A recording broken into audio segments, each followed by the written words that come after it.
Where do you find God? Almost sounds like a loaded question, doesn't it? I mean, if God was someone you could find, wouldn't everyone be out searching?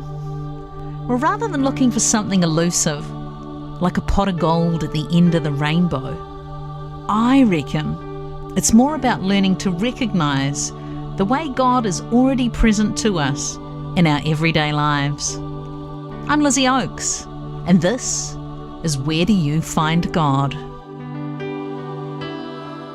Fraser Grut is a filmmaker, storyteller, and the creator of 10,000 Dreams.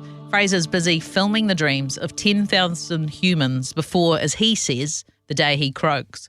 It all started with a bet with a mate, and he's captured the dreams of all sorts of people from all walks of life, including Terry Crews, Mila Kunis, Sam Neill, Teddy Swims, and the Wiggles, which resulted in making a documentary, Hot Potato, Story of the Wiggles. He's currently in LA, capturing more dreams of more people, and joins me today. Hey, Fraser, great to have you here. What up, Lizzie? Good to see you. Fun to join you in a car park of some Starbucks in the middle of nowhere. I don't know where I am. I'm somewhere. Yeah. How is LA? How is LA? It's fun. It's always blue skies here, and it's hot. Yeah. But we shouldn't be complaining, because if we were back home, this is exactly what we'd be hoping for right now. So yes, exactly. We need to stop complaining. We've started to complain about the weather. Hey, just to clarify, like I know in my intro, I talked to you about, you get to meet lots of different people from all walks of life. And, I just highlighted some of the well-known ones. But let's just set the record straight, right? You're talking to all kinds of people from all walks of life, right? Oh, yeah. Anyone and everyone. Anyone and everyone. I bring the camera wherever I go, basically. So I've got 10,000 people to film. That's a lot of people. So I basically force people to share their dreams now whenever I meet or see or, wherever it is. Yeah, I remember you doing that to me once many years ago. You came in for an interview and you had your camera and I was like, huh? Many years ago. I think it was 2018. Oh, wow. Hey, so what number dream are you up to now? 2085. 2085. I'm nearly there. I've got like 30 years left. Yeah, and I think there's probably a few people in LA to connect with, right? You can ask them the question. Yep. Hey, but today I've got a question for you, Fraser. So, Fraser, in Acts chapter 17, verse 27, it says, God intended that they would seek him and perhaps reach out and find him, though he is not far from each one of us. So my question today for you, Fraser, is where do you find God? Oh, man. Now I know how everyone else feels when I put a camera in their face.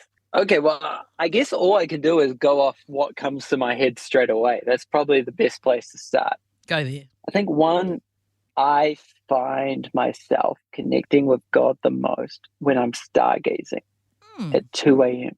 Something about the stars just realigns me with how incredible and how big God is. And it just reboots me, refreshes me, re-inspires me. It's, for a lot of people, it might be nature, or waterfalls, or the beach. For me, it's stargazing. It's just magical. And then I'd say, where do I find God?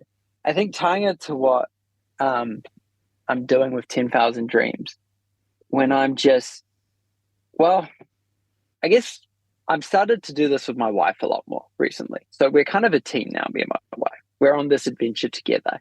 And whenever we go into a situation where we're filming a dream, we go in going, let's just love on this person. Nice. That's all we want to do. We have no agenda. We're not there to judge. We were filming the dream of a satanic priest 2 months ago in LA. And a lot of people told us not to do that, including some parents as well. But we went in going, we're not here to judge. We're here to love. And we're just going to show immense kindness and love on this guy. And we ended up having the best conversation for like half an hour. And now this is a guy that has a giant tattoo of a church burning on his arm. Okay. Like, he is very much anti-Christianity. And at the end of it, he said, wow, you guys are the first Christians I've met who haven't judged me. Wow, that's And beautiful. that entire conversation with him, I felt those Holy Spirit tingles, because it was just so exciting being in that situation going, we're here to love. That's our only agenda. So wherever we go now, whoever we meet, we just want to love on people. And when we're loving on people, that is when I feel closest to God. Oh, that's so lovely. So when you're there and you're feeling close to God and you're meeting all sorts of people from all walks of life, what does it actually mean to love on them?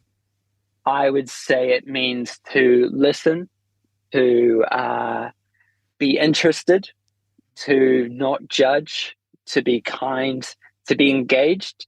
I don't think loving on someone is being in a conversation and half the time you're looking over their shoulder for someone more interesting to talk to. That's not loving. Loving is going, I'm here with you right now. I don't care if there's something happening over there that looks far more interesting. I'm here to be with you. And I love the quote, to be interesting, be interested. So just be interested in people, be curious, and just be excited. Be excited about their dreams, be excited about who they are, be their cheerleaders. Even if they don't know you, just be a cheerleader. And I guess that's what me and Jade get to do every single day. We get to meet people and be cheerleaders and inspire them to dream. But I know that feeling of those Holy Spirit tingles, it's like when you're driving and your favorite song comes on the radio and you just feel like $1,000,000. Or, you're watching a movie and it's like so inspiring and you feel like you just want to jump up off the couch and go, change the world. It's those kind of feelings. And I feel those the most when we're just blessing people or loving people. I'm wondering in those moments where you are loving on people and you're experiencing and you're finding God and you're feeling that tingle. And I'm wondering if it is him loving on you, Fraser. I think that might be. Yeah. I mean, isn't that what Jesus did? He just loved people. He hung out with the tax collector, all the people that were kind of outcast by society. Those are the people he hung out with, the prostitutes, whoever we meet, we're called to love. I feel like that as Christians is what we're called to do. Now, obviously, there's a time and place to challenge and to call people or whatever it is. But the first time I meet someone, my only job is to love. So, Fraser, you talked earlier of how you find God in the stars and the expanse of the stars at 2 a.m. and how that grounds you. That God that you find there in the stars, where is he with you in the work that you do with 10,000 Dreams? Well, I guess my hope with 10,000 Dreams is that I can make everyone I encounter feel the same way that I feel when I'm stargazing. Oh. When I stargaze, you realize how big the world is, but you also feel seen because you're like, wow, if the world's this big, yet God knows me and he loves me, I can do anything. I'm called to great things. I just want everyone to feel that magic and wonder and to know that, even though a lot of people I film the dreams of aren't Christian, I want them to walk away feeling like they have a purpose on this planet. Yeah. Fraser, that is so beautiful. Thank you. Thank you for joining us today on Where Do You Find God? Thank you, Lizzie. If you'd like to listen again, tune into Star each Wednesday morning at 10:30 or listen and subscribe via your favourite podcast app and give us a review so others can find us.